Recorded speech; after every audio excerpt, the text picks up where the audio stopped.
시장이 새로운 모멘텀을 기다리고 있습니다. 9월의 시작과 함께 하루하루 시장이 적지 않은 변동성을 보이며 출렁이고 있는데요. 오늘도 대한민국 최고의 꾼들과 함께 시장의 파고를 온몸으로 부딪혀 보겠습니다. 윤지호 경제평론가, 미주호은행의 변정유 전무 두 분과 함께 경제전쟁꾼 지금 시작합니다.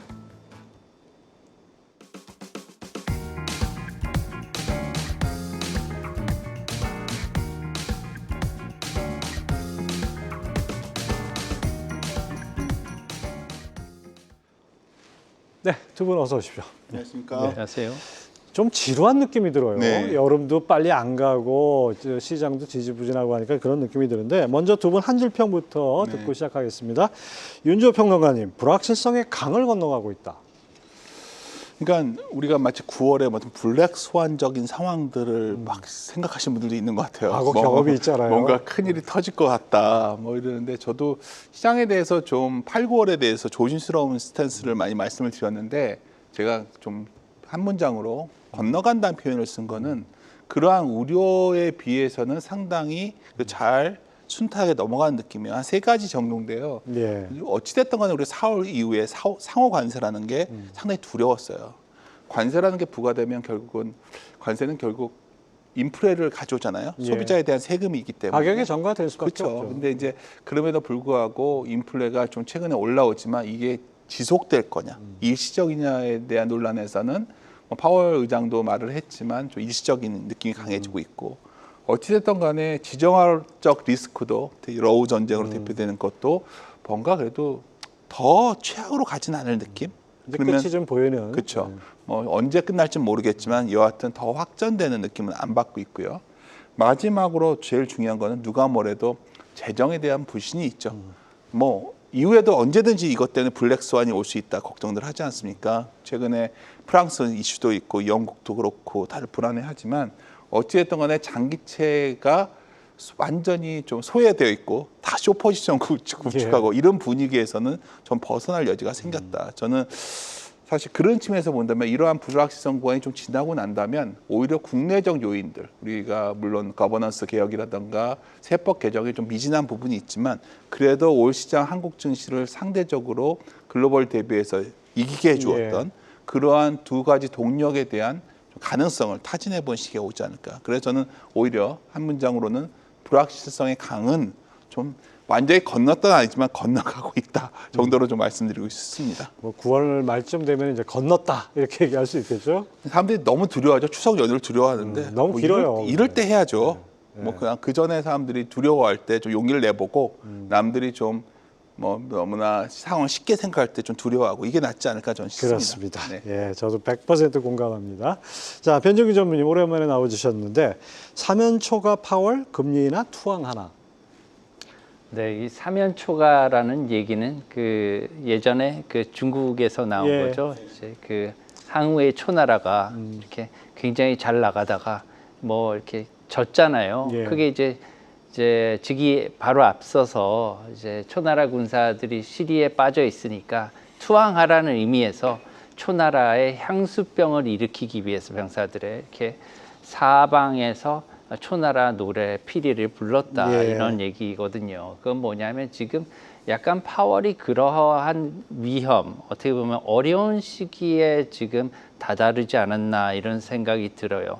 네 군데 방향이라고 하면 사면에 우선 지금 보시면 트럼프와 베센트 장관이 크게 압박을 하고 있지 않습니까? 금리 인하를. 두 번째로는 생각보다 물가가 빨리 내려가지 않아요. 내려갔으면은 지금 사실 금리 인하를 갖다가 할 수 있는 뭐 명분이 이것 때문에 했다 이렇게 얘기를 할 수 있는데 그것도 아니거든요. 근데 세 번째는 또 물가는 상대적으로 이렇게 빨리 내려가지 않아서 답답한데 경제 성장률도 지금 보시면은 상대적으로 떨어지고 있고요. 크게 떨어지고 고용은 지금 계속 뉴스에 나오는 듯이 굉장히 빨리 악화되고 있는 상황으로 지금 우려가 많아요. 그리고 마지막 상황은 또 현재 이제 연준의 이사들마저 자신한테 등을 돌리는. 왜냐하면 지금 7월 FOMC에서 2명의 이사가 반대표를 금리 인하를 얘기를 했단 말이에요. 이런 상황에서 이제 그 트럼프 대통령의 경제 정책, 금융 정책, 무역 정책을 기획했던 스티븐 미란 리포트의 그 미란이 이제 연준 이사로 들어온단 말이에요. 이제 마이런이라고 하더라고요. 예. 이제 미국 사람들 발음인데 이 마이런까지 들어오니까 정말 사면초가 입장에서 금리 인하를 해야 될 것인가? 금리 인하를 하게 되면 이렇게 인플레이션이 아직 높은 상황에서 하긴 하느냐? 이러한 어떻게 보면 얘기 역공을 받을 수도 있고 안 하면 또 고용이나 경제가 꼬꾸라진다면 이것으로 인해서 책임을 피할 수 없는 상황이죠. 그래서 사면초가 굉장히 고통스러운 입장에 다다르지 않았나. 그렇지만 할 수 없이 금리 인하를 해야 되는 그런 상황에 이른 것은 아닌가. 이러한 지금 상황을 지금 가정을 하고 있습니다. 파월 임기가 내년 상반기죠. 그러니까 임기 끝날 때 뭔가 좀 성과를 내는 네, 의장으로 5월로 남고 알고 싶은데 지금 상황에서는 좀 만만치 않은 그런 상황이라고 볼 수 있죠. 어렵죠. 예, 아무튼 두 분 말씀 들어보니까 이제 불확실성은 건너가고 있는데 여전히 우리가 지켜봐야 될 것들은 많은 것 같습니다. 자, 이 시청자 참여 꾼들에게 물어봐 지난주에 예고해 드린 대로 한국경제TV 유튜브 채널 지금 실시간으로 중계되고 있습니다. 여기로 오셔가지고 윤지호, 변정규 두 분 꾼들에게 여러분들의 투자 고민을 주요 채팅에 남겨주시면 채택되신 분들에게는 한국경제TV에서 준비한 소정의 상품을 드리도록 하겠습니다. 자, 지난주에도 역시 많은 분들이 이제 뭐 의견을 남겨주셨는데 윤지호 대표님, 네. 경제전쟁꾼 시청자들이 압도적인 지지를 보냈습니다. 우리 윤지호 평론가님 인기의 비결이 어디 있다고 생각하십니까? 굉장히 당황스러운 질문 주셔가지고 예. 어떤 부분일까요? 저도 잘 모르는 부분이요. 사양 뭐 느낌대로 말씀을 드려서 일까지 않을까 싶습니다. 그러니까 윤지호 평론가님에 대한 평가는 이 시청자 여러분들 댓글을 보면은 할만 하시는 분이고 소신을 갖고 얘기를 하시는 분, 뭐 이렇게 좀 요약될 것 같아요. 그렇게 봐주시면 고맙고요. 예, 알겠습니다. 자, 본격적인 주제 토크에 앞서서 시청자 김선숙님께서 질문하신 거 하나만 소개해드리고 넘어가도록 하겠습니다. 9월부터 일반 투자자들이 관심을 가져야 할 만한 섹터 어디에 있다고 보시는지 제발 좀 알려달라고 이렇게 말씀을 해주셨는데요. 제발이란 당부까지 있습니다. 윤 대표님 한번 말씀해 주시죠. 한 세 가지로 나눠서 보셔야 될 것 같아요. 첫 번째는 누가 뭐래도 한국 증시를 올해 이끌어온 가장 큰 동력은 거버넌스 개혁입니다. 예.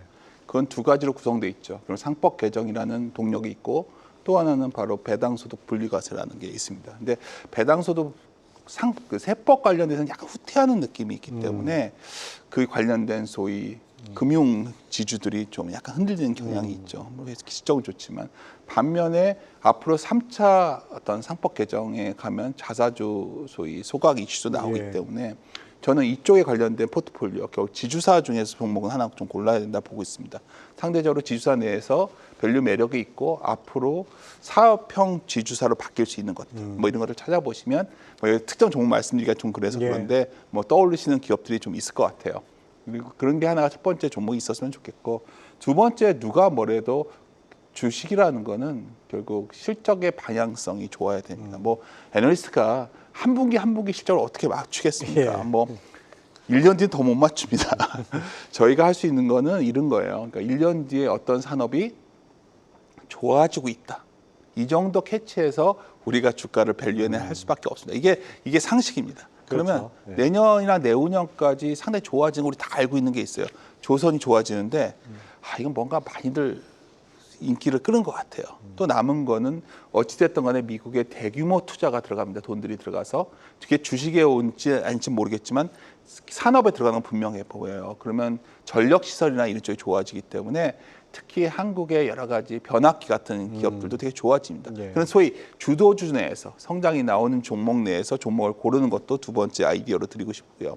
마지막인데요. 마지막은 이런 겁니다. 한국 증시가 정말 외국인들이 들어오면 어떤 변화가 있을 수 있을까? 저는 굉장히 우리 증시를 결정지을 수 있는 변수 중에 하나가 3분기에 삼성전자 실적이 좀 부진할 것 같은데 부진한 실적 뒤에 앞으로 내년 그림이 그려진다면 삼성전자를 선택받을 수 있다는 거죠. HBM 관련된 내용입니다. 그리고 누가 뭐래도 미국의 대규모 라인을 갖고 있기 때문에 뭔가 앞으로의 그로스 요인, 성장 요인이 생길 수 있다. 그래서 현대차라든가 뭐 삼성전자라든가 이거 미국의 대규모 투자가 들어간 기업들에 대한 재평가 이것도 세 번째 포트폴리오에 한 점 더 구해주시면 좋다. 하여튼 대략 이렇게 세 가지 카테고리로 나눠서 좀 종목을 짜놓으시면 이건 한번 됐다가 좀 균형을 맞거든요. 예. 근데 제가 걱정되는 건 개인 투자자분들은 뭐가 좋다면 너무 거기에 다 올인들 하세요. 예, 예. 그것만 좀 지양하시고 이 세 가지 내에서 종목들을 하나씩 정도 고르셔가지고 한번 내년 시장 한번 바라보시면 좋지 않을까 저는 이렇게 판단하고 있습니다. 지주사 그다음에 그 지금 말씀하신 대로 전력 그 설비도 전력 그렇고 설비라든지 한국 기업이 좋아지는 것들, 좋아지는 섹터. 조선이나 뭐 이런 쪽에 해당되겠죠. 그리고 삼성전자를 비롯한 네, 미국의 투자가 대규모로 들어간 기업 중에서 저는 일단은 삼성전자를 좀 바라보고 있지만 뭐 다른 것들이 선택될 수도 있겠죠. 그렇게 좀 짜가시면 좋지 않을까 이렇게 판단하고 있습니다. 네, 김선숙님 제발이라는 문구까지 붙여주셨는데 좀 답변이 됐는지 모르겠습니다. 저희가 나중에 그 말미에도 또 한 번 여러분들의 의견을 이렇게 풀어드리는 그런 시간을 갖도록 하겠습니다. 자, 이제 우리 본격 주제로 들어가는데 9월 FOMC 불과 한 2주 남짓 다가왔습니다. 이게 어떻게 될 것인가 이게 상당히 주목이 되는데 자, 시장 관심 온통 이제 9월 FOMC에 쏠려 가겠죠. 변 전무님. 오늘 17일인데 미국 금리 향방이 정해지는 거 이거 어떻게 될 거로 보십니까? 글쎄요, 뭐 동결인가 아니면은 인하인가 예. 둘 중에 하나겠죠. 하지만 이번에는 이제 동결이나 인하보다 이번에 인하는 거의 기정사실화하는 것이 아닌가 시장이 이렇게 생각을 하고 있어요. 왜 그러냐면 지금 여러 가지 그런 암시를 파월 의장도 줬고요. 상황도 고용이 굉장히 악화되면서 시장이 벌써 파생상품 시장이라든가 뭐 선물 시장, 외환 시장에서도 한 25pp 한 차례 인하를 벌써 금리 가격에 이렇게 넣어서 벌써 거래를 하고 있어요. 그렇기 때문에 지금 한 차례 인하가 벌써 반영돼 있는 그런 상황이기 때문에 가장 중요한 거는 뭐냐면 9월 인하인가 아니면 9월이 인하의 시작인가 이것이 더 중요하다 그렇죠. 이렇게 생각을 하고 있습니다. 그래서 지금 성명사랑 이런 것도 봐야 되겠지만 앞으로 이제 9월달 FOMC 파월 의장의 발언이 매파적인 인하인가 아니면은 비둘기적인 인하인가에 따라서 앞으로 시장은 굉장히 달라질 것 같고요. 따라서 이런 것들은 지금 9월달 이전의 데이터가 굉장히 중요하잖아요. 예. 지금 뭐 오늘도 밤에도 나오고 지금 계속해서 9월 17일까지 데이터가 계속 나오고 있는 상황인데 지금까지는 안 좋은 데이터들이 계속 나왔어요. PMI도 안 좋아졌고 그다음에 지금 뭐 비농업 부분 오늘 고용자 수도 이제 나오겠지만 이런 것들이 조금 어떻게 보면은 나쁘게 계속돼서 안 좋은 방향으로 나온다면 9월 달에 금리 결정은 9월 달 인하에 그치지 않고 추가적인 인하를 암시할 수도 있다 이렇게 생각을 해요. 왜 그러냐면 작년 8월 달에 잭슨홀 미팅에서도 그러한 기조연설을 했었거든요. 예. 파월 의장이. 그런 기조연설을 하고 난 다음에 하반기에 3연속 인하라는 어떻게 보면은 꼭 하지 않아도 될 12월 인하까지 이렇게 단행을 한 것을 보면 올해 그러한 어떻게 보면 인하의 기조는 9월 달에 벌써 정해지는 것이 아닌가 큰 틀에서 이렇게 생각을 하고 있습니다. 윤주호 평론가님, 이 미국의 금리 인하는 뭐 거의 100%에 가까운 네. 예상, 9월은 예상할 거로 보는데 이것이 우리 시장에 미치는 영향, 지금 변 전문이 말씀하신 것처럼 앞으로가 더 중요하지 않습니까? 어떻게 보십니까? 뭐 앞에서 너무 정확하게 지적을 해주셨어요. 뭐 9월의 인하는 뭐 기정사실이고 시장에서는 이런 고민이 있었죠. 뭐 일시적 일회성 예, 아닐까. 예. 근데 제가 보기에는 아마도 뭐 최소한 한 차례 더, 전 두 차례까지도 보고 있습니다. 연내. 왜냐하면 7월 FOMC까지만 해도 파월의 입장은 명확했어요. 분명한 거는 뭐 물가 안정과 완전 고용 이 두 가지 중에서 연준은 분명히 고용보다 물가에 중점을 두고 있었습니다. 근데 분명히 중간에 한 가지 지표에 문제가 생겼죠. 고용 지표였습니다. 예. 그리고 나서 잭슨홀 미팅에서 어찌됐든 간에 고용 지표 쇼크 나오니까 바로 위험 균형이 바뀌었다는 문장이 나왔어요. 이게 다시 말하면 물가를 중시하겠다는 거예요. 예. 사실 뭐 이런 말씀드리면 좀 조심스럽지만 주식하는 입장에서는 약간의 인플레는 나쁜 게 아닙니다. 적절한 인플레는 그렇죠. 네. 자산 시장의 긍정력이 제일 두려운 거는 디플레적 상황으로 정말 우리가 통제가 안 되면서 물러날 때예요. 근데 연준이 이렇게 아직 그렇게 경기가 아주 최악이 아님에도 불구하고 금리 인하에 나설 때를 우리가 보통 인슈어런스 컷이라고 그래요. 보험성 금리 인하라고 합니다. 예. 그러니까 이번 금리 인하의 성격이 저는 약간 그런 성향이 있다 보는 거죠. 이 보험성 금리 인하가 나오면 자산 시장은 좋았습니다. 예. 그런 측면에서 우리도 좀 긍정적으로 보고요. 여기서 걱정되는 건 뭐냐면 두 가지 위험이에요. 금리를 낮추는데 아니 그냥 낮출 수가 없는 물가가 다시 튀어오르는 상황이죠. 그래서 시장에서 제일 두려워했던 건 그거 아닐까요? 물가가 다시 올라간다. 왜냐하면 관세를 부과하니까 지금이야 기업들이 스스로 비용을 통제하면서 소비자에게 가격 정화를 안 하고 있는데 좀 지나면 할 거야. 그러니까 안 할 수가 없지 않습니까? 네, 어떻게든 어떤 형태로든 간에 반영이 될 것 같은데. 그랬을 때 제가 요새 자꾸 이런 말씀드려서 욕도 먹는데 트럼프라는 사람이 좀 대단한 분도 있다. 이게 뭐냐면 운이 좋은 건지 데이터를 잘 보세요. 결국은 헤드라인 CPI라는 거는 다 유가거든요. 예. 내년 인물기가 완전히 엮이져 나오는 타임입니다. 이게 절묘한 타임이에요. 지금 그러네요. 유가가 확 내려갈 거예요. 내년 예. 인물기에. 그게 하나가 있습니다. 또 하나 코어 CPI가 문제가 되는 거는 거의 주거비 문제가 커요. 주거비도 마이너스 타임이에요. 이 시점에서 물가는 크게 치솟지 않는다는 거예요. 그러니까 기저효과 덕을 본다는 얘기네요. 그렇죠. 이게 물가가 치솟으면 금리를 못 내릴 거라니까요. 이거는 문제가 되는데 이게 운인지 아니면 이거를 정말 데이터를 예측한 건지 제가 아까 헷갈릴 때가 있어요. 내년 상반기는 게다가 내년 상반기에 연준의 지배 구조가 바뀝니다. 예. 이게 독립성에 문제가 된다. 제가 이코노미스트가 아니어서 전문님 앞에서 죄송스러운 게 거기까지 모르겠어요. 근데 트럼프가 의도하는 거는 여하튼 장기 금리를 낮추고 싶은 건데 야, 이 도박이 성공하는 건가? 뭐 그런 생각도 전 조심스럽게 합니다. 다른 말로 하면 글로벌 유동성이 생각보다 더 풀릴 가능성이 있는 거고 이거는 우리 증시는 그 나쁜 소식은 아니고요. 미국 같은 경우에 지금 미국에 채권 하시는 분들은 미국 채를 안 사요 지금. 채권 작용당이라고 해서 금리가 치솟을 거야 하고 있었는데 저 9월 이후에 채권들 살 것 같거든요. 네. 특히 보험사들 같은 경우에 저도 가끔 아시는 분들이 있는데 장기채들 안 샀단 말이에요. 근데 장기채들 아마 사는 구조로 가지 않을까? 30년짜리. 이러면 쇼 쳤던 거 포지션이 뭐라고 해야지? 그러니까 포지션을 좀 안 좋게 보는 예. 포지션들을 구축한 것도 풀어야 되는 상황에 올 수도 있다. 10월 이후에. 그렇게 본다면 금리는 내려올 거고. 그걸 한국 증시에는 외국인들이 뭔가 먹이를 찾아다닐 때 한국 증시가 좀 눈에 띄었으면 내년 상반기에 그러는 오히려 기대를 높일 시점이 아닌가. 그래서 제가 아까 서두에 이런 유동성의 힘이 있다면 불확실성의 강만 건너간다면 우리 증시는 내년 상반기까지 상당히 달려갈 수도 있다. 저는 이렇게 판단하고 있습니다. 예, 아무튼 수급이 개선된다는 측면에서는 우리 긍정적으로 볼 여지가 네. 있을 것 같습니다. 변 전무님, 지난 7월 말 FOMC 의사록을 보니까 연준 이사 2명이 금리 동결에 반대의 표를 던졌다. 이 내용은 결국 트럼프파 이렇게 봐야 될까요? 이분들은? 글쎄요, 그 트럼프 대통령이 그 임명한 인사 두 명이죠. 크리스토퍼 월러, 예.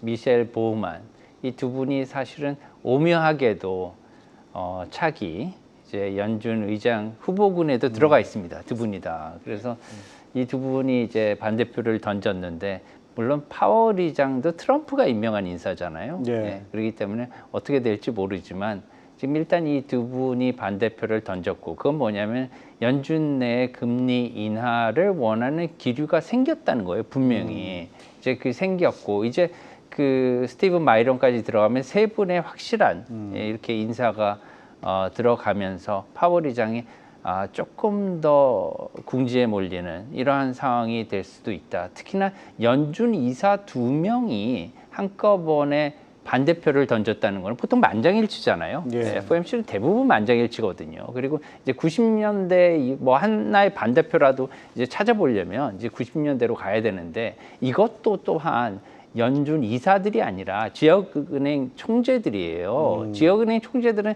좀 다른 이견을 갖고 있을 수가 있어요. 왜 그러냐면 이렇게 도심만 있는 뭐 뉴욕주라든가 여기에 이제 총재와 저기 시골에 있는 뭐 지역 연은 총재들은 사실 어떻게 보면 지역민의 어떻게 보면 이익이 다 다를 수가 있지 않습니까? 예. 그렇기 때문에 이 반영하고 싶어하는 그 방향이 다를 수도 있는데 이것은 전체적인 이익을 같이 도모해야 되는 연준 이사가 총재가 아닌 이사 2명이 한꺼번에 반대표를 던졌다는 건 분명히 연준의 정책에 대해서 다른 기류가 생겼고 이것을 갖다가 조만간 앞으로 이제 9월 FOMC 금리 인하 결정이 일어난다고 하더라도 그 이후에도 계속해서 내리자고 하는 측면의 그러한 반대표를 계속 지지할 수 있어요. 그렇기 때문에 이것이 계속해서 이 사람들이 금리 인하를 주장할 것이냐에 대한 어떻게 보면은 그러한 내용도 초미의 관심사가 아닌가. 이번에 꼭 어떻게 어떠한 결정을 내릴 것인지 그 두 분이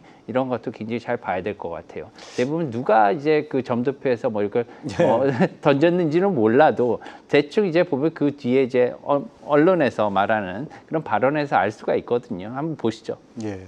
그 다음에 또 하나, 이 트럼프 대통령이 뭐 연준 압박을 취임 초부터 지금 계속하고 있는데, 리사 쿡이서 해임 통보하고 뭐 이것 때문에 뭐 난리가 났었죠. 그래서 이걸 보면 과거 우리나라 그 정부와 한국은행 관계에서 한은 독립이냐, 뭐 무슨 중앙은행의 통화 그런 것도 정책의 독립, 있었죠. 예. 이런 논란을 다시 한번 보여주는 것 같기도 하고, 또 단순히 금리 인하만이 아니라 뭔가 좀 트럼프의 큰 그림이 있는 건가요? 왜 이렇게 압박을 하나요? 금리 인하를 원하는 거죠, 기본적으로. 근데 어저께 재밌었던 거는 그 스티브 마이런, 예. 이제 신임 이제 그 지명자, 연준 이사 지명자의 상원 청문회가 있었지 않습니까? 예. 그래서 청문회를 보신 분들도 있겠지만 굉장히 재밌었어요. 특히나 이제 민주당의 중진이죠.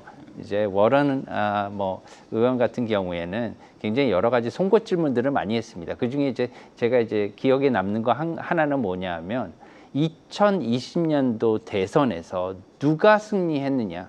이것은 이제 트럼프 대통령이 자기가 승리했는데 불법 때문에, 그렇죠, 선거 불법 예. 때문에 자기가 이제 뭐 대통령직을 뺏겼다는 식으로 계속 얘기를 했으니까. 그리고 그 정책에 어떻게 보면은 지금 어떻게 보면 설계자라고 할 수 있는 스티브 마이런의 사상이나 생각을 갖다가 얘기를 물어본 거죠. 근데 거기에 답변이 굉장히 오묘했어요. 누가 이겼다 졌다라고 얘기하지 않고 거기에 대해서 의회가 비준을 해줬다. 대통령으로 바이든은 이렇게 얘기했으니까 일단 어떻게 보면은 바이든의 대통령이 어떻게 보면 적법성을 인정하긴 했지만 거기에 대해서 어떻게 조금 빠져나간 것이라고 이렇게 볼 수가 있거든요. 그래서 민주당 의원들 같은 경우는 아직도 독립성, 연준의 독립성에 대해서 많은 어떻게 보면 우려를 갖고 있지 않느냐. 하지만 더 우려를 가중시키는 게 뭐냐 하면 지금 마이런 같은 경우는 백악관에 시에 지금 어떻게 보면 체어잖아요. 예. 체어인데 경제 정책을 갖다가 자문하는 가장 어떻게 보면 중요한 기구의 의장인데도 불구하고 그것을 갖다 내려놓지 않겠다고 얘기를 한 거예요. 그러니까 내려놓지 않고 그것을 계속 유지하면서 행정부의 어떤 그 자리를 계속 유지하면서 연준의 이사직을 계속 수행하는 게 맞느냐? 그거 가능한가요? 뭐 가능하답니다. 그렇기 때문에 왜냐하면 그것은 어떻게 보면은 뭐 선출직이 아니기 때문에 예. 그런데 자문이기 때문에 그렇게 한다면 많은 사람들이 트럼프 대통령과의 교감을 다시 얘기할 수밖에 없지 않느냐 이런 생각도 들어요. 예. 잠깐 제가 하나 예, 첨언하자면 저도 보면서 상당히 흥미로운 지점인데 이게 재밌죠? 참 이게 뭔가 싶어요. 근데 저는 내심 이런 것도 의심합니다. 연준 독립성이 훼손된다. 다른 말로 하면 인플레이션이거든요. 그렇죠. 이게 기억나는 게 아까 민주당은 싫어하는데 공화당은 선택했던 적이 있어요. 닉슨이란 대통령이 그 당시 연준이 정말 우리가 가장 최악으로 우리가 생각하는 분이죠. 실명 거론하기는 좀 그러니까. 그러면 우리가 빚이 많은 사람들은 당연히 인플레를 좋아합니다. 왜냐하면 그래야 녹일 수 있거든요. 그렇죠. 이런 의심을 시장이 하기 때문에 제가 아까 계속해서 방문해서 유동성 말씀을 드리는 게 저는 마이런이나 이런 사람들의 주장을 듣다 보면 그냥 인플레는 어느 정도 용인하자 이런 분위기 아닌가 생각을 좀 갖고 가고 있어요. 그러니까 금리를 낮추는 명분이 적절한 인플레이션, 적정한 금리는 이제는 이게 표준이다고 나갈 것 같다는 생각이 좀 다음 연준은 우리가 생각했던 소위 정말 공화당이 망쳐놨던 연준에서 볼커서부터 시작해서 뭐 수많은 사람들이 연준의 독립성을 갖고 뭘 했던 거냐면 70년대 인플레를 잡으려고 했던 거였거든요. 혹시나 그걸 벗어나는 건지 저는 앞으로 경제사의 입장에서 상당히 주목해야 될 지점이라 봅니다. 당장 별로 두렵지 않지만 길게 본다면 이러한 연준의 변화가 혹시 상당히 큰 문제를 가져올 수도 있겠다. 예. 이런 고민도 지금 하고 있습니다. 그래서 덧붙여가지고 이렇게 그 연준을 흔들어서 트럼프가 원하는 대로 됐다 이렇게 가정을 할 경우에 네. 이렇게 되면 사실 솔직히 그 미국 달러화 가치에 대한 의문이 제기되지 않겠습니까? 그 그러니까 가능성은 어떨까요? 그러니까 이것도 어느 정도 약달러 원하는 것 같고요. 이게 그러니까 우리가 지금 그러니까 볼커 이후에 뭐 그린스펀, 버넌키, 뭐 앨런 다 이런 연준을 생각하고 우리가 자꾸 생각하니까 이상해 보이는 거죠. 그러니까 볼커 이전의 연준을 생각하면 이런 적이 있었습니다. 별로 이상한 게 아니었네요, 그러니까 그때는. 연준이 그렇게까지 훌륭하지 않았어요. 네, 과거에 보면 네. 행정부와 굉장히 행정부의 시녀처럼 볼 때도 예. 있었고. 근데 때와 같이 뭔가 연준의 독립성이 훼손되면 아까 이제 왜냐하면 변 전무님 말씀하시면 나온 거예요. 바이런이 행정부에 있는데 연준에 이사가 된다? 이게 우리 상식으로는 볼커 이유는 상식적으로 이게 이해가 안 가지만 법적으로 문제가 없는 거잖아요. 이건 다른 말로 하면 지금까지의 우리가 생각했던 연준이 세계의 인플레를 통제하고 이런 기능에서 뭔가 궤도를 이탈하기 시작한 건 분명해 보인다. 이거의 목적은 하나일 것 같아요. 미국이 빚이 너무 많은데 빚을 녹일 수 있는 방법을 이 사람들이 혹시나 이런 모험을 시작한 건지 이게 좀 걱정은 되는 거예요. 장기적으로. 지금은 고민이 안 돼요. 돈을 풀 거니까. 제가 어느 책에서 본 기억이 나는데 역사적으로 어느 정부도 빚을 다 갚은 적이 없답니다. 그럼요. 그건 어떻게 푸느냐? 지금 말씀하신 대로 인플레로. 근데 인류 역사가 그렇게 하면 안 된다는 걸 가르쳐줬거든요. 안 된다는 걸 알면서 예. 또 그렇게 모든 정부가 또 그렇게 하죠. 근데 지금 연준의 독립성 하면 저는 하나밖에 떠오르지 않습니다. 아, 이거 혹시 이 생각하나? 저는 사실 그런 의심은 좀 갖고 있습니다. 장기적으로. 굉장히 중요하신 말씀을 하실 네, 거예요. 사실은 오늘 뭐 이 논의의 포인트가 될 수도 있다고 저는 생각하거든요. 예. 연준이 뭐 금리 인하를 내리고 물가를 생각하고 고용을 이 모든 게요. 지금 스태그플레이션에 대한 우려 때문에 그런 거잖아요. 맞습니다. 예. 그러니까 지금 윤지호 센터장님 말씀하신 바와 같이 지금 미국이 금리 인하를 뭐 충분히 내리고 부채를 갖다가 이 부채에 대한 이자 비용을 낮추고 이걸 떠나서 인플레이션이 가중이 된다면 빚쟁이들은 그 가치가 부채 가격도 확 낮아지니까 희석되는 거죠. 희석되는 예. 거죠. 그것을 갖다가 원하는 게 트럼프 아니냐 이런 음모론이라고 생각할 수는 있지만 사실은 그게 굉장히 설득력이 있다고 봐요. 그리고 그런 것들이 앞으로 다가올 가능성이 굉장히 크다. 왜냐하면 지금도 보면은 물가가 무섭게 오르고 있지 않습니까? 전 세계적으로 지금 근데 국가들이 주요 국가들이 다 빚쟁이에요 지금. 그렇죠. 미국도 그렇고 지금 프랑스도 그렇고요. 지금 독일까지도 지금 경제가 재정이 지금 망가진다는 얘기가 나오고요.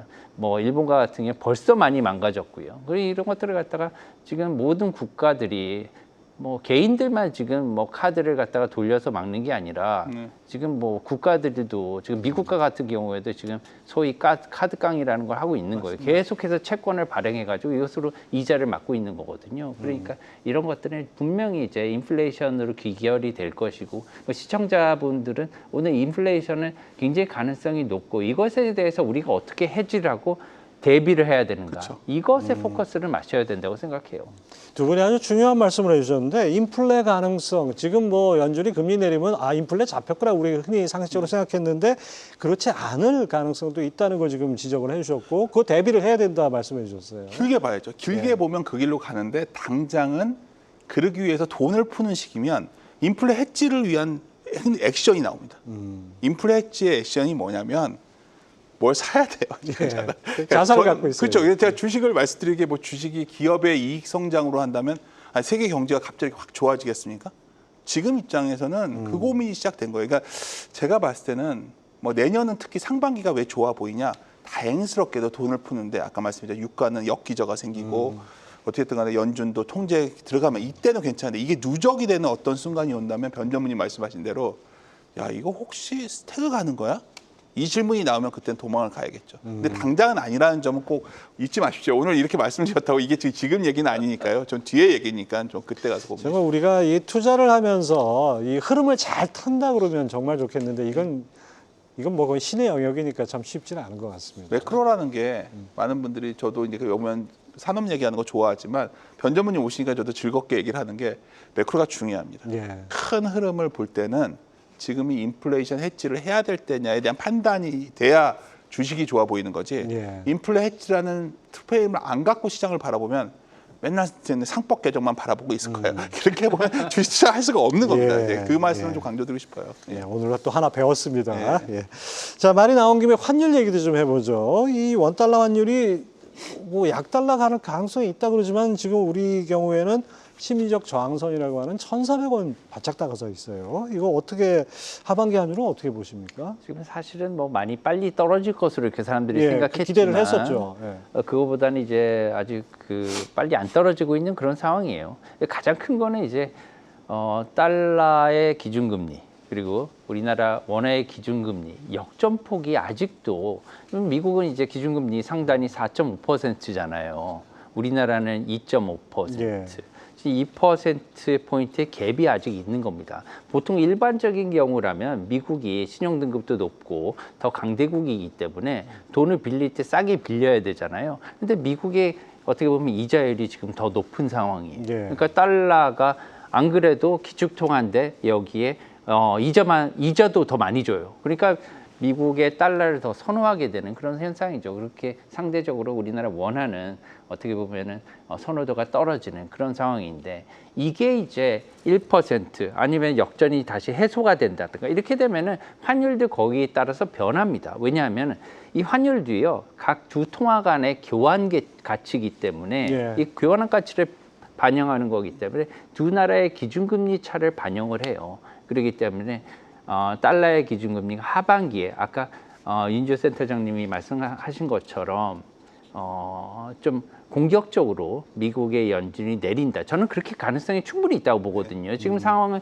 지금 그렇게 좋지 않습니다. 빠르게 이거 보통 경제가 안 좋아질 때는 빠르게 안 좋아지는 경향이 있어요. 이게 좋아지는 거는 천천히 올라가지만 나빠지는 건 빨리 나빠지는 경향이 있기 때문에 그렇게 된다면은 두 번 그리고 4% 정도까지 연말까지 미국의 기준금리가 내려갈 수 있다. 아주 공격적으로 뭐 베팅을 한다면 3.75%까지도 내려갈 가능성이 충분히 있고요. 그렇게 되면은 하반기에는 뭐 환율이 조금 내려가는 추세로 갈 가능성이 더 높지 않는가 이렇게 열어놓고 봐야 되지 않느냐. 그래서 서학개미 투자자들 이제 미국에 투자하시는 주식 투자자분들께서 요것들을 좀 염두에 두고 투자하시는 게 좋다고 생각하고요. 그런 의미에서 저는요 아까 그런 그 말씀하신 여러 가지 재반 사항들이 이루어진다면 연말 그다음에 내년 초반까지 한국의 코스피 그렇게 나쁘지 않다고 봐요. 특히나 이러한 무역 합의나 이런 것들이 좀 안정되게 합의가 된다면 특히나 그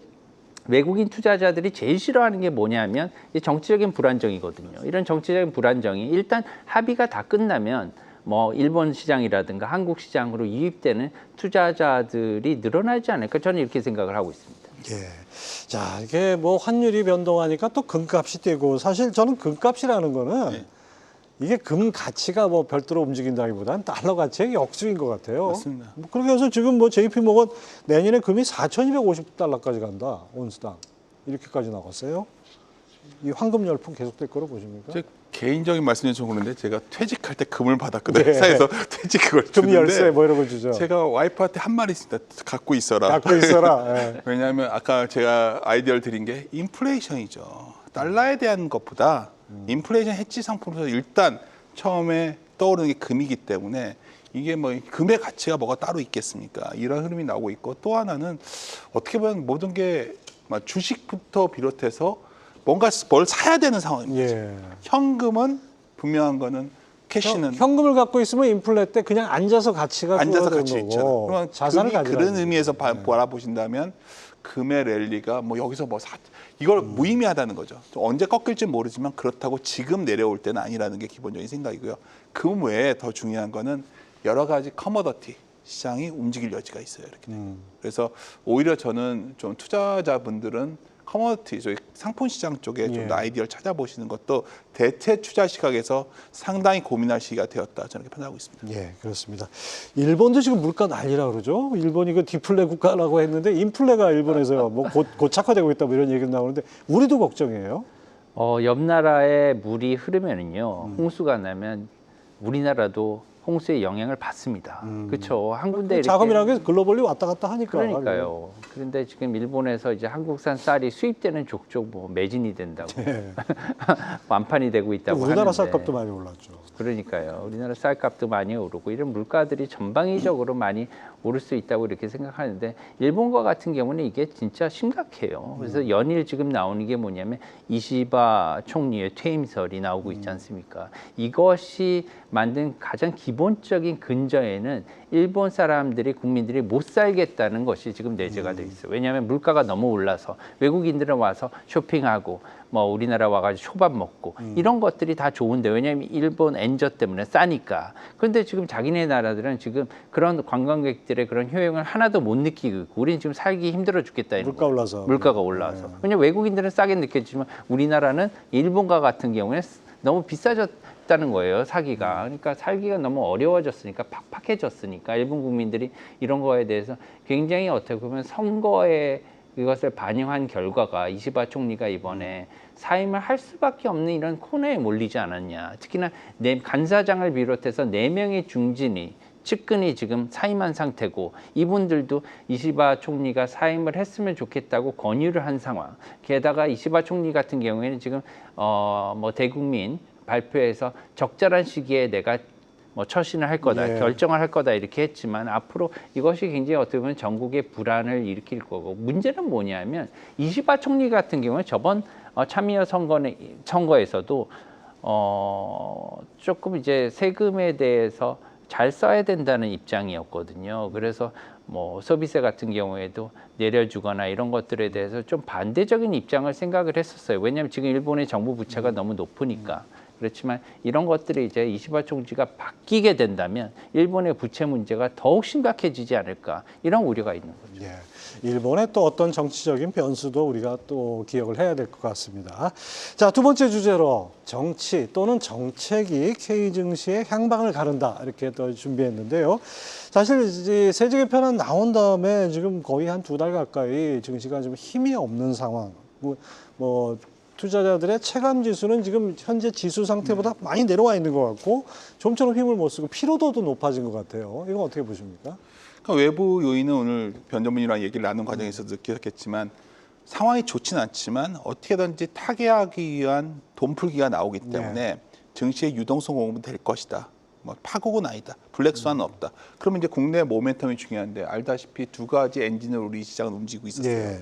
이쪽은 소위 상법 개정이라는 소위 거버넌스 개혁이 있고, 다른 축에는 거의 세제 개편이라는 게 있었죠. 한마디로 말하면 세제 개편 엔진은 상당히 식어버렸습니다. 예. 반면에 상법 개정의 엔진은 상당히 더 강하게 돌고 있어요. 그러니까 이 두 날개로 날아오르야 되는 엔진이, 한 가지 엔진은 식었지만 그렇다고 추락할 상황은 아니라는 거죠. 한 개의 엔진은 작동되고 있는 상황입니다. 근데 여기서 하나 말씀드리고 싶은 게, 저도 여기서 그냥 정부 욕하고 뭐 어떻게 하면 편해요. 근데 한번 우리 9월 시작하는 입장에서 한번 생각을 보자는 겁니다. 미국이 소위 이러한 거버넌스의 어떤 굉장히 훌륭한 모범 국가가 된 시작은 1980년대예요. 그거밖에 안 됐어요? 그때죠. 그때 우리가 제가 잊지 못하는 영화가 증권사에 들어온 계기가 됐던 영화 중에 하나인데, 예. 월스트리트라는 영화예요. 예. 87년에 나왔고, 그 영화에 보면 고든 게코가 주총에서 막 연설하는 게 나옵니다. 소위 그리디스 탐욕은 선이다라는 미국식 거버넌스는 시장이 만든 겁니다. 시장이 주도한 거예요. 다른 문제입니다. 그러면 또 우리가 많이 얘기하는 일본을 얘기합니다. 장기간의 사회적 합의에 기반해서 움직였어요. 많은 분들이 일본이 갑자기 이렇게 된 줄 아시는데요. 아베가 집권한 건 2012년이고 14년부터 굉장히 서둘렀지만 굉장히 더디게 합의로 갑니다. 버핏이 미국, 일본 주식에 투자했다 얘기를 많이 하시죠. 예. 2019년 가서야 투자한 겁니다. 근데 그때쯤 되니까 아마 궤도에 자리 잡은 거죠. 그 마클레이즈에서 나온 자료 봤더니 올해 1분기에 글로벌 주주 행동주의 캠페인에 78%가 딱 2나라에서 나왔어요. 놀랍게도 미국은 다 알겠죠. 또 하나가 일본이었습니다. 예. 일본이 이 정도로 올 거는 상관 못했죠. 근데 걔네들이 10년 걸렸어요. 근데 우리는 일본식도 아니고 미국식도 아니고 그냥 정부가 밀어붙이는 겁니다. 근데 여기서 이제 하나 생각하셔야 되는 게, 작년에 밸류업과 무슨 차이가 있냐 그러시는데 완전히 다른 거예요. 밸류업은 그냥 밸류업이고요. 이번 정부에서 한 거는 법이 개정된 겁니다. 돌아가지 못한다는 거예요. 예. 그렇기 때문에 저는 뭐 물론 세제 개편에 준 정책 노이즈가 있지만, 결국 이게 다음 단계는 결국 기업과 투자자의 뭔가 협력적인 뭐가 모색이 되겠죠. 어떻게 일방적으로 기업한테만 희생을 강요하겠어요. 그렇겠죠. 그게 되고 나면 시장의 신뢰도가 올라올 것이고, 그때 대가 되면 외국인들이 물밀듯이 들어올 거로 봅니다. 일본이 그랬거든요. 그래야 구조적 릴레이팅이 나오고 코리아 디스카운트가 축소될 겁니다. 아까 미국과 달리 한국은 밸류가 싸다는 장점이 있는데, 저희 가치가 할인되어 있는데 이 복원될 장세가 앞에 보인다는 거죠.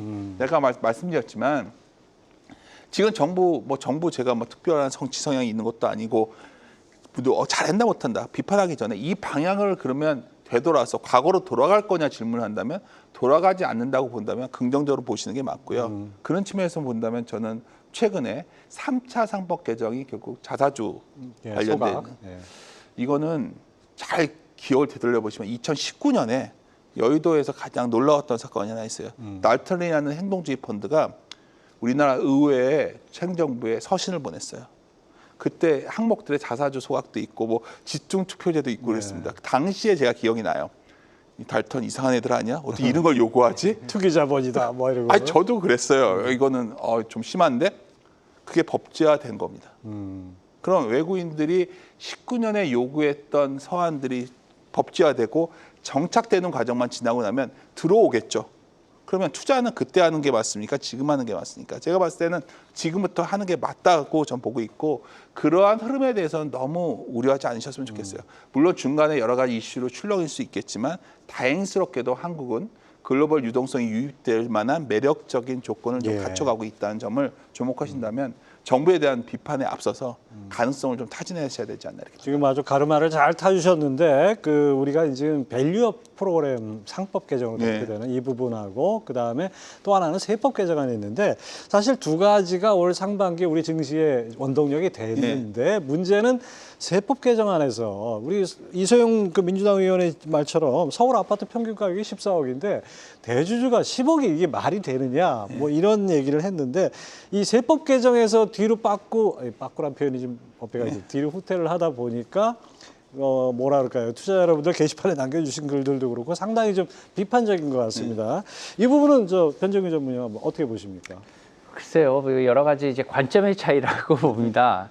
이제 저는 이게 대주주 요건이라는 건 잘 뭐 납득이 잘 안 가요. 왜 그러냐면은 예를 들어서 뭐 삼성전자의 뭐 주가 지금 뭐 시가총액이 한 400조가 넘는 그런 상황에서 예를 들면 50억을 갖고 있다고 해서 대주주냐?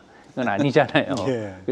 그렇지만 이제 50억이라는 건 어떻게 보면 절대적인 이제 가격을 딱 정해놓은 거거든요. 이 정도 이상을 갖고 있으면 부자 감세라고 생각을 하는 거죠. 이제 그거에 대해서는 이론의 여지가 없을 것 같고요. 그렇지만 부자들은 더 내야 되느냐? 그것도 어떻게 보면은 이제 관점의 차이인데 50억을 갖고 있으면은 부자냐? 예를 들면 서울의 아파트를 50억짜리 이상을 갖고 있으면 부자냐? 예, 이거 사실 어떻게 보면은 그런 것들이 주식시장에 돌아오는 것을 생각한다면 이것을 완화해 주는 것은 그렇게 나쁘지 않다고 저는 개인적으로는 그렇게 생각해요. 왜 그러냐면 가장 안 좋은 게 뭐냐면 이 자본시장은 어떻게 보면은 돈을 가지고 돈을 갖다가 늘어가는 것들이 자본시장의 어떻게 보면 기본 개념입니다. 이것이 이제 자본의 개념이거든요. 자본을 갖다가 넣는다는 게 이게 투자예요. 그래서 투자를 했을 때 여기에 아웃풋 그 리턴이 더 많이 나와야지 투자를 하지 않겠습니까? 그래서 아무도 어떻게 보면은 투자가 줄어드는 것에 대해서는 투자를 하지 않을 거예요. 근데 여러 가지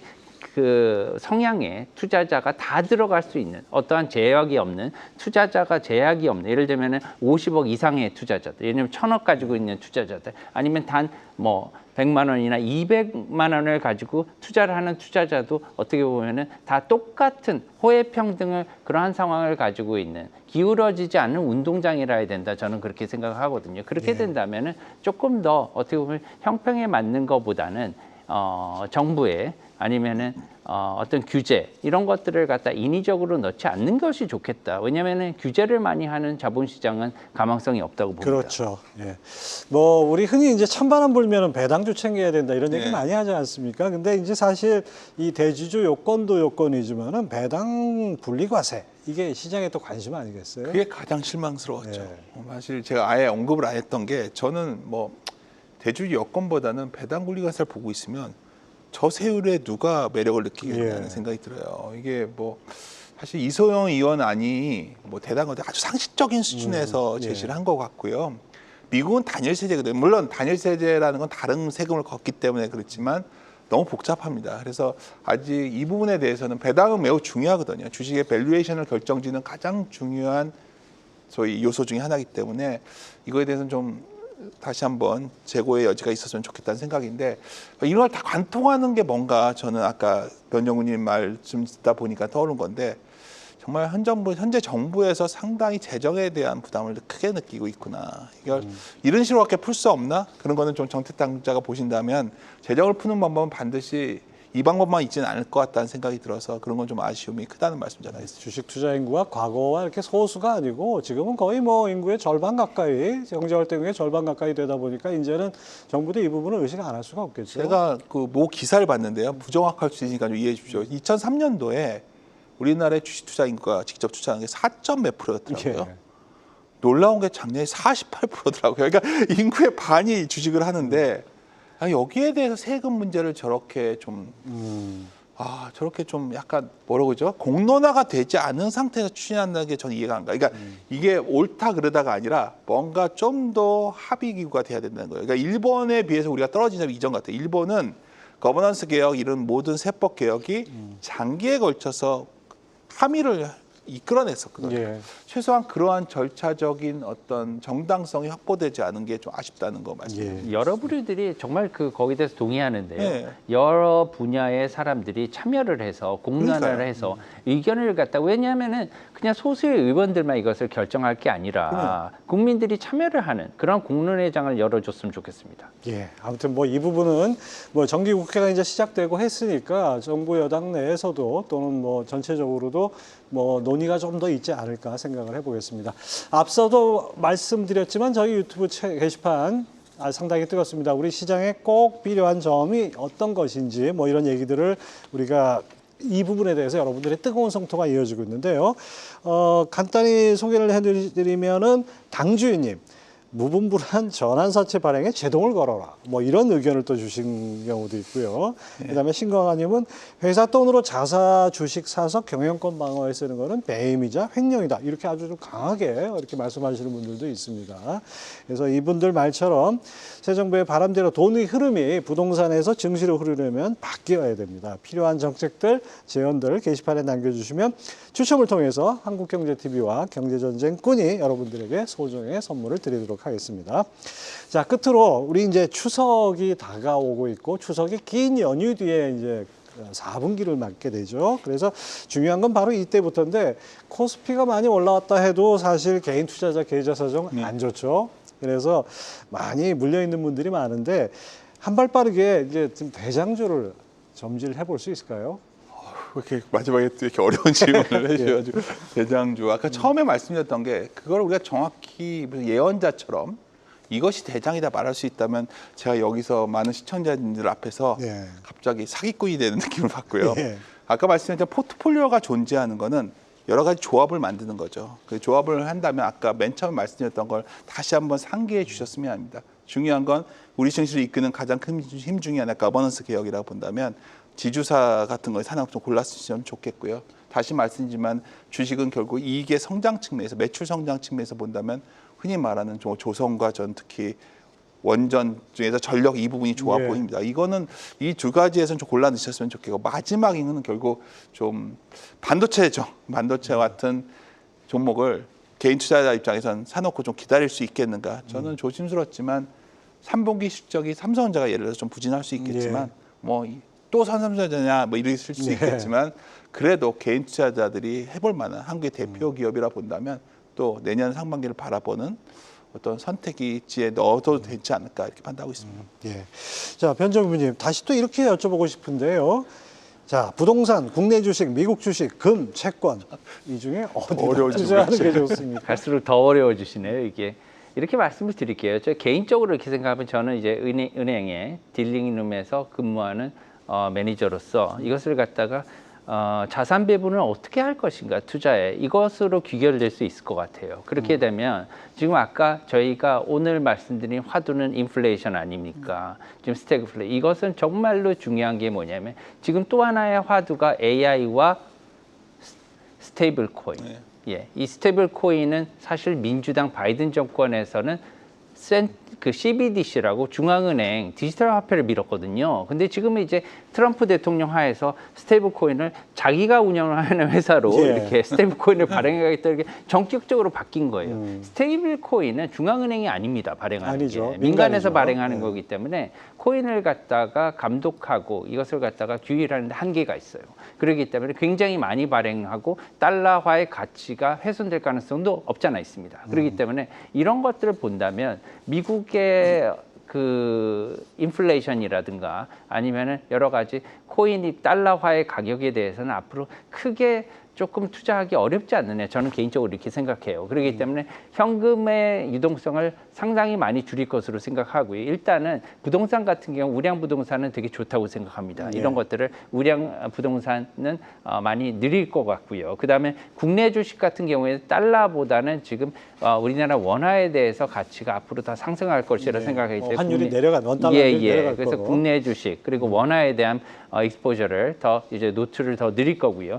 그리고 코인에 있어서도 극명하게 두 가지를 대비해서 투자할 것 같아요. 왜 그러냐면은 지금 아까 달러 가치를 네. 추정하는 스테이블 코인은 사실은 저는 매력이 없다고 봅니다. 그렇기 때문에 이런 주식들, 이러한 코인들 말고 예를 들면 비트코인이라든가 이더리움이라든가 예. 이런 것들에 대해서 조금 더 포지션을 많이 늘려갈 것으로 저는 생각합니다. 예, 아무튼 뭐 우리가 이제 환율은 워낙 강세 쪽으로 달러 약세 쪽으로 좀 점친다면은 지금 변정규 전문님 말씀하신 대로 우리 시장에 어느 정도 영향을 미칠 것 같습니다. 자, 두 분 출연하시고 경제전쟁꾼 시청자 참여율이 그 어느 때보다도 뜨거운 것 같습니다. 뭐 질문 하나만 더 살펴보도록 하죠. 자, 우왕이라는 아이디 쓰시는 분. 변정규 전무님, 진짜 위험할 때는 금리를 올릴 때보다 낮출 때라고 하던데 스태그플레이션 우려는 없을까요?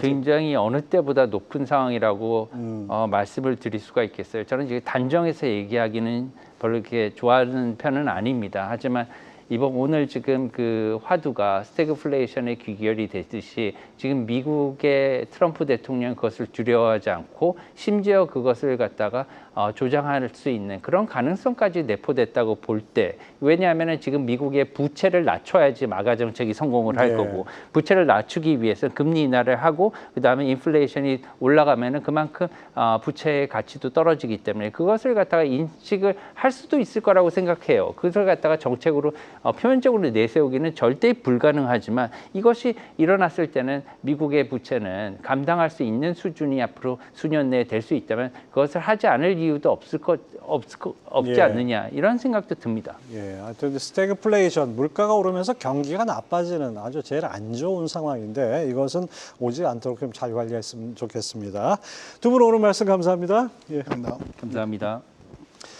네, 여러분들 많은 의견 주시고 있는데 코스피가 나아갈 방향, 그리고 앞으로 꼭 필요한 정책들, 그리고 주시장에 대한 바람들 앞으로 의견 많이 남겨주시면 여러분들의 소중한 의견이 더 나은 경제전쟁꾼과 K증시를 이끌어갈 것입니다. 오늘 방송분은 내일 아침 6시에 유튜브에 업로드되니까 여러분들의 뜨거운 댓글 기대하겠습니다.